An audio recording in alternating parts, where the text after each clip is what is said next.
সঙ্গীত এমন জিনিস না যেটা শেখানো হবে শিক্ষা প্রতিষ্ঠানে। সঙ্গীত শিক্ষা প্রতিষ্ঠানে শেখানোর মতো জিনিস নয়। সেজন্য সঙ্গীতের শিক্ষক নিয়োগ দেওয়া এটা অন্যায়। আল্লাহ তাআলা সবাইকে বোঝার তৌফিক নসিব করুন।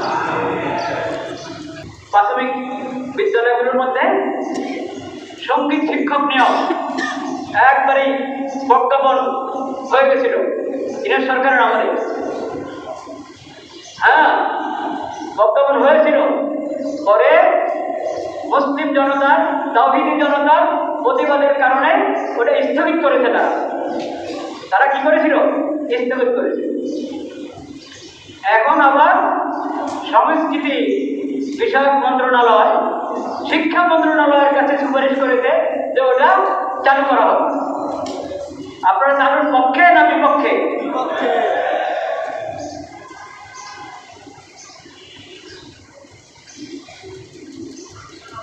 তো ওই বেচারা স্থগিত করেছে। এখনের কাজ হলো বাতিল করবে। এখনের দায়িত্ব কি? বাতিল করবে। এখন এক মন্ত্রণালয় থেকে আরেক মন্ত্রণালয়ে সুপারিশ গিয়েছে। যিনি সুপারিশ করেছেন, সুপারিশ করানোরা আপনি ইসলাম সম্পর্কে, কোরআন সুন্নাহ সম্পর্কে ওনার ধারণা থাকার কথা না, স্বাভাবিক কারণে।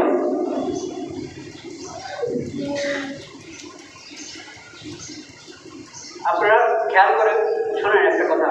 ওই সময় বলা হয়েছে সঙ্গীত, দেখেন অভিধানে যেটাকে গান করা হয়, গান অভিধান, আবিধানিক অর্থে গান যেটা, ওই গানের মধ্যে ভালো আছে মন্দ, ভালো আছে মন্দ মানে ছন্দ, ভালো আছে কি ছন্দ ব্যবহার করে যেই আপনার কথাগুলো বলা হয়, ওটার মধ্যে ভালো হতে পারে, খারাপও হতে পারে। যেটা ভালো ওটা ভালো, যেটা খারাপ ওটা কি খারাপ। কিন্তু সঙ্গীত আর গান এক কথা না। সঙ্গীত আর গান এক কথা না।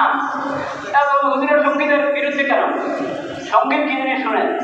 সঙ্গীতের মধ্যে তিনটা জিনিস আছে, কমপক্ষে তিনটা জিনিস হলে তো ওটার নাম কি? সঙ্গীত। কি সঙ্গীতের জন্য এক নম্বর কি? গীত। গীতটাকে ধরে আবিধানিক ইয়ে হিসাবে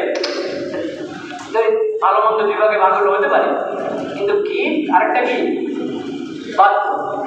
বাদ্য তো বাদ্যযন্ত্র, বাজনা, এটার মধ্যে কি ভালো মন্দ বিভাগ আছে না পুরোটাই খারাপ?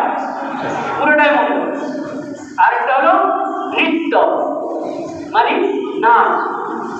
শরীর চর্চার নাচ কি এক কথা? শরীর চর্চাটা ভালো জিনিস। শরীর চর্চা